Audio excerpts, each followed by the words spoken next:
Hello friends, welcome to my YouTube channel Sinha Study Circle. I am Sanjay Sinha, your English guide. हम लोग article पढ़ रहे हैं। हम लोगों ने ए और एन का यूसेज पढ़ा। अपने पिछले वीडियो में हम लोगों ने द का यूसेज शुरू किया था। उसमें हम लोगों ने 11 रूल पढ़े थे। आज हम लोग आगे देखते हैं। रूल 12, इनके पहले द का प्रयोग अवश्य होता है। आप ध्यान रखेंगे कि कोई हिस्टोरिकल एम्पायर हो, साम्राज्य हो, तो उसके पहले आप दी जरूर लगाते हैं। आप कहते हैं the Roman empire, the Mauryan empire, the Gupta empire, the Mughal empire. कोई हिस्टोरिकल बिल्डिंग हो तो उसके पहले आप दी जरूर लगाते हैं। जैसे ताजमहल, तो आप लिखते हैं दी ताजमहल। रेड फोर्ट, तो आप लिखते हैं the red fort, the Golghar. कोई हिस्टोरिकल इवेंट हो, जैसे फ्रेंच रेवोल्यूशन, तो आप लिखते हैं the French revolution, the Russian revolution, the industrial revolution, the Quit India movement. Historical caste हो तो आप लिखते हैं the Aryans, the Dravidians, the Negroes, the Pygmies, the Red Indians. कोई हिस्टोरिकल पीरियड या एज है तो आप दी लगाते हैं। पूर्व पाषाण काल, द ओल्ड स्टोन एज, नव पाषाण काल, द न्यू स्टोन एज, मध्य युग, the middle ages, the restoration period, the renaissance. Renaissance means पुनर्जागरण।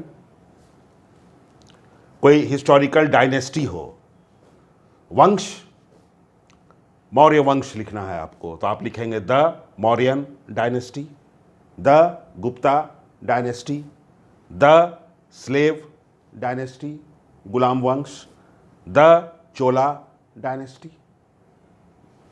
लेकिन एक अपवाद आपको ध्यान में रखना है, एक एक्सेप्शन ध्यान में रखना है। वर्ल्ड वॉर 1,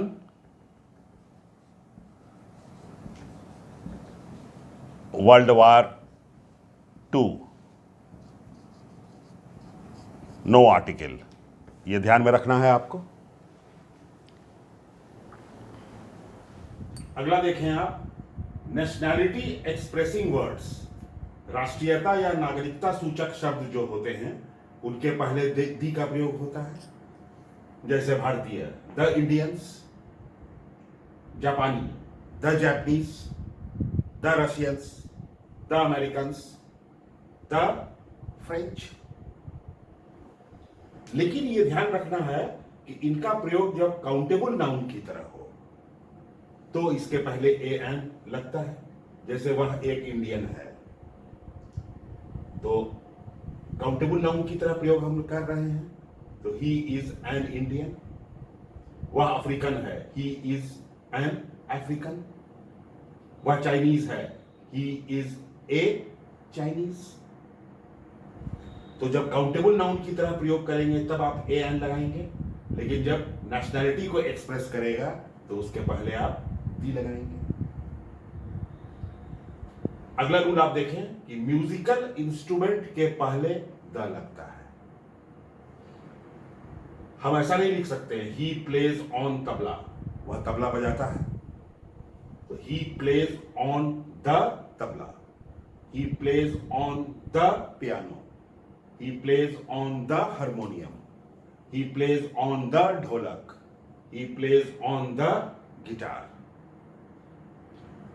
लेकिन फिर जब आप इसे काउंटेबल नाउन की तरह प्रयुक्त करते हैं कि मैंने एक तबला खरीदा, मैंने एक गिटार खरीदा, तो उस समय आप इसका प्रयोग काउंटेबल नाउन की तरह करते हैं।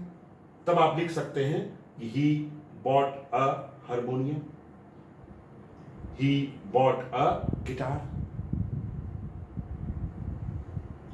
अगला आप देखिए कि गवर्नमेंट ब्रांचेस और आर्म्ड फोर्सेस के नाम के पहले दी लगता है, जैसे आप कहते हैं दी army, the navy, the air force, the police, the executive, the legislature, the judiciary.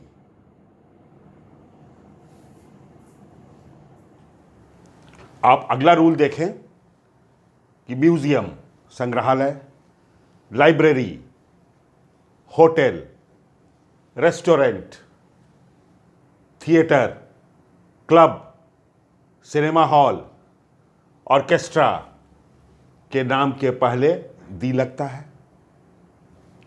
तो कोई म्यूजियम का नाम हो, जैसे the British Museum,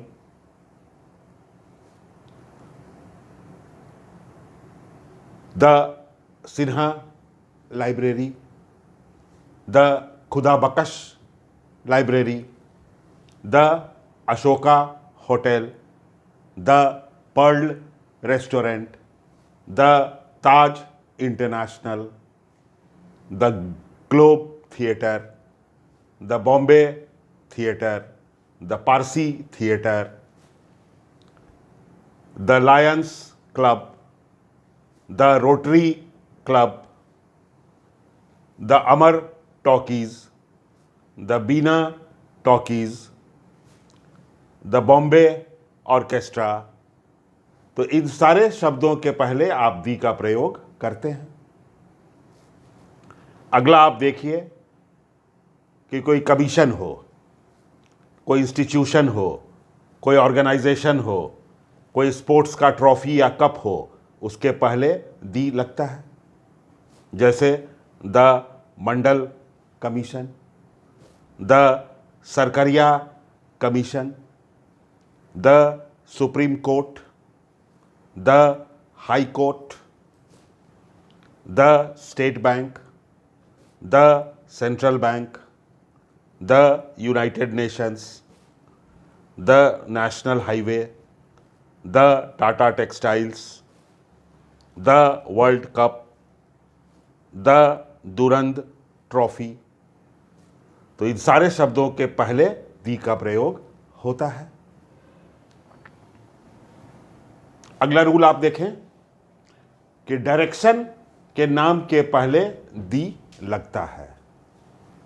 the east, आप कहते हैं the sun rises in the east and the sun sets in the west. The north, the south, the north west, the south west, the north east, the south east, the north pole, the south pole. लेकिन आपको ध्यान रखना है कि लेकिन इससे देश का नाम हो तो दी नहीं लगेगा। जैसे आप कहते हैं द नॉर्थ कोरिया लिखेंगे, आप गलत हो जाएगा। नॉर्थ कोरिया एक देश का नाम है, इसलिए इसके पहले द नहीं लगेगा। आप कभी नहीं लिखेंगे द साउथ कोरिया, आप लिखेंगे south Korea is a very developed country. आप कभी भी नहीं लिखेंगे द साउथ अफ्रीका, क्योंकि देश है तो दी नहीं लगेगा। आप कभी नहीं लिखेंगे द वेस्ट बंगाल या द ईस्ट बंगाल। तो इससे जब देश का बोध हो तब इसके पहले आप दी नहीं लगाएंगे। दूसरी स्थिति कि नॉर्दर्न, साउदर्न, ईस्टर्न या वेस्टर्न के पहले आर्टिकल नहीं लगेगा। ईस्टर्न इंडिया, वेस्टर्न इंडिया, जैसे आप लिखते हैं गुजरात, तो गुजरात तो एक स्टेट का नाम है, इसलिए इसके पहले आपने आर्टिकल नहीं लगाया। तो Gujarat is in the western India लिखेंगे, गलत हो जाएगा। Gujarat is in western India. Bihar is in eastern India. एक और स्थिति आप देखें कि जब इस डायरेक्शन वाले वर्ड को आप एडवर्ब की तरह इस्तेमाल करें, तो इसके पहले आर्टिकल नहीं लगता है। जब आप लिखते हैं कि he lives in the north, तो वह उत्तर में रहता है, तो यहां पर आप डायरेक्शन का बोध करा रहे हैं, और ये इनका ऑब्जेक्ट है, इसलिए यह नाउन की तरह काम कर रहा है। लेकिन जब आप लिखते हैं गो साउथ, साउथ की ओर जाओ, बाएं मुड़ो, ईस्ट की ओर मुड़ो, तो टर्न ईस्ट, तो यहां पर ये ईस्ट क्या है या साउथ क्या है? एडवर्ब है, क्योंकि ये वर्ब की विशेषता बतला रहा है कि जाना किधर है, साउथ की तरफ, मुड़ना किधर है, तो ईस्ट की तरफ। तो यहां पर ये एडवर्ब का काम कर रहा है, और जब ये डायरेक्शन वाले शब्द एडवर्ब का काम करें तो उसके पहले आर्टिकल नहीं लगता है। इसलिए आप कभी नहीं लिखेंगे go the south, go south, turn east. अगला रूल आप देखें, पार्ट्स ऑफ द बॉडी के पहले दी लगता है, तो ऐसा लिखना गलत हो जाएगा। आई कॉट हिम बाई आर्म, मैंने बाह से उसे पकड़ा, तो आई कॉट हिम बाई आर्म लिखेंगे, गलत हो जाएगा। बाई एन आर्म लिखेंगे तब भी गलत हो जाएगा, क्योंकि हमेशा दी लगता है। इसलिए आपको लिखना पड़ेगा कि आई cot him by the arm.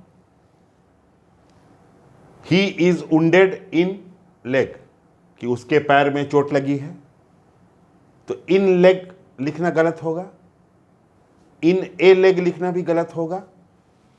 तो हम क्या लिखेंगे? In the leg.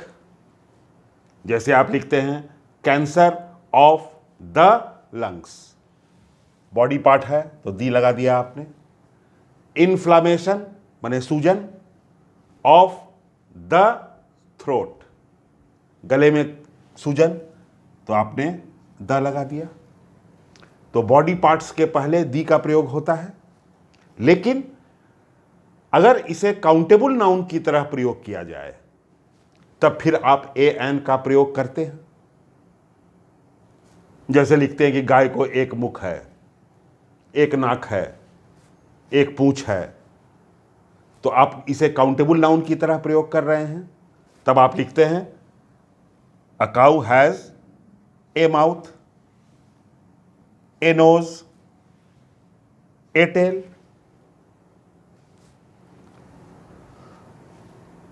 और अगला रूल देखिए आप, किसी पोस्ट या टाइटल से जब किसी व्यक्ति को डिनोट करते हैं तो द का प्रयोग होता है। जैसे आप लिखते हैं the prime minister, the education minister, the finance minister, the health minister, the defence minister, the district magistrate, the superintendent of police, the block development officer. तो इस तरह हम लोगों ने द के बहुत सारे यूसेज देखे। अब आप इसे अच्छी तरह से रिवाइज करें, अपने दिमाग में फिक्स करें, क्योंकि ए एंड दी देखने में बड़ा छोटा लगता है, परंतु इसके एरर को पकड़ने में बहुत ही कठिनाई होती है। क्योंकि अगर आर्टिकल आपके दिमाग में ठीक से फिक्स नहीं है तो एरर देखने के क्रम में ये बहुत आसानी से स्लिप कर जाता है। So revise nicely. तो चलिए मिलते हैं अगले वीडियो में। तब तक के लिए खुश रहिए, स्वस्थ रहिए, सुरक्षित रहिए। Keep watching, keep learning, keep improving, and don't forget to like, share and subscribe.